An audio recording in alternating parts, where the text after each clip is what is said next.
If you're tired of the same old sword and spell adventures, keep your eyes peeled for the release of a terrifying alternative from Psygnosis called Esctatica. It explores the darker side of the fairy tale world.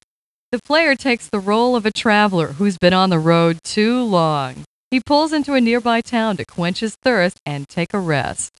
It isn't long before our hero is ambushed by trolls, goblins, and werewolves. If he survives to look around, he'll soon realize that there's hardly a living human to be found in the town. There is at least one human left, though, and she may be the cause of all the trouble. These fantastical creatures seem to have come from the young girl's dreams and nightmares.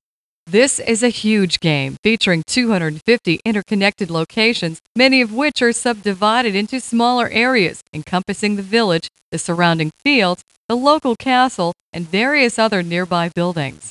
As you can see, the graphic style is strongly reminiscent of the Alone in the Dark series, all the way down to the cinematic perspective. However, the figures are based on ellipsoids instead of polygons, allowing more fluid and realistic motion. The characters are in continuous motion, whether the player is moving them or not, thanks to over 700 special animated sequences that are calculated on the fly rather than being pre-stored. The cartoony character style is belied by the frightening story content and soundtrack. This is definitely not a game for children. In fact, some of the more gruesome moments in Esctatica include hanged priests covered in blood and girls impaled on swords. And then there's all those times in combat where your character gets punched repeatedly in the face.